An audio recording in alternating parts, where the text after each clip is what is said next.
Somalia.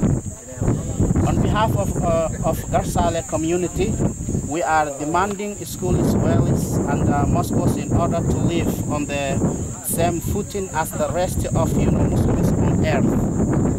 Poverty, unemployment, and destitution aggravate the living conditions in the village, which received neither charity nor aid. Conditions in the villages received neither charity nor aid of local NGOs, nor international assistances on the same footing as the rest of Somali nation.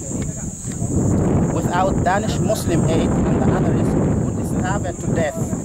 On behalf of Nahrain Relief Organization, we are also thanking once, twice, or thrice Danish Muslim aid for the distribution of food to the drug victims and the water tracking desperately required by forgotten Muslims, physically and mentally affected by the drugs. That's our community. For this, organization